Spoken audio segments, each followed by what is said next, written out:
All right, moving on. What's next? What's next, Oh, Vector? yeah. I can't read the text. I can if I get real close. Well, remember all the SAG-AFTRA stuff with the writers' strike and then the actors' strike in Hollywood last year?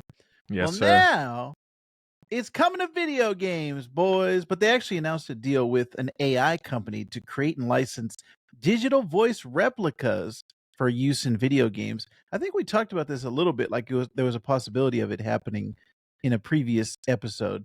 But on January 9th, they announced a deal that will allow voice actors to create and license a digital replica of their voice, which can then be used in video games.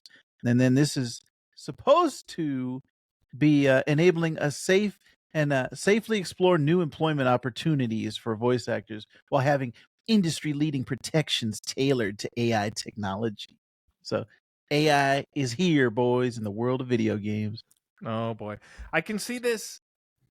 This seems a little fishy, but I could see it being used in a lot of indie games, like these little $3-4 games that come out on Steam that are just using, the pre-made Unreal assets, and they're just paying however much a word for, Troy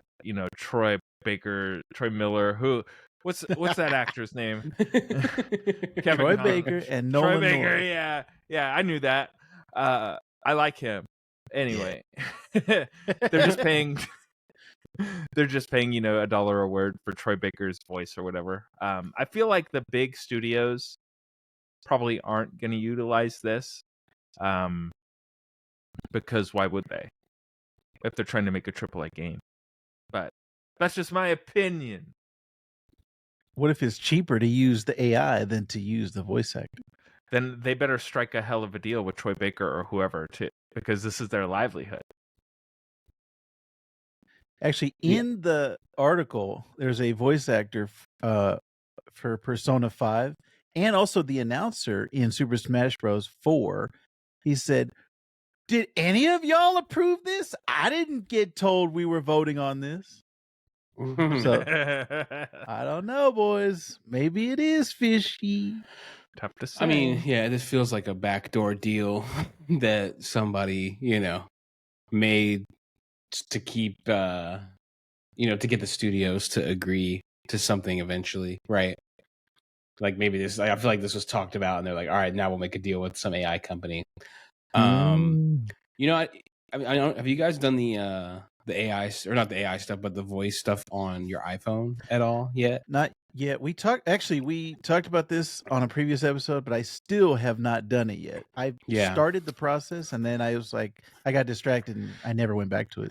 Yeah. I mean, if there was a way, if I could license my voice out in a way that I could choose what it is, but I didn't have to do necessarily the work like that to make it, like, I could see it working on an individual basis, right? But there's no way that like a group, a union is going to be able to, I think properly track that for each individual. I mean, maybe that's what this could be, but I mean, I would say it'd be fine for like Rob said, like if Troy Baker's like, hey, I'll, my voice, you can license my voice for a certain X amount of money, and I'll give you this certain performance, and then you can use that in AI for your like smaller game to have some content for it, or have some content's the wrong word, but have, a performance for it that you need. I could see that, but I don't see it.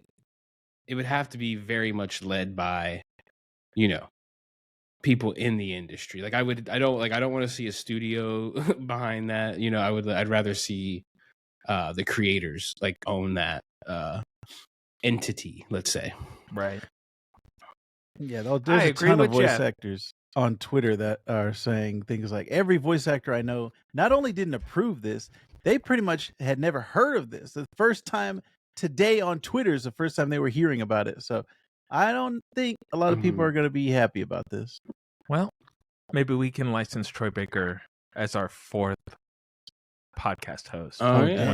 Once we get his voice. You're listening to the Sandbox Gamers.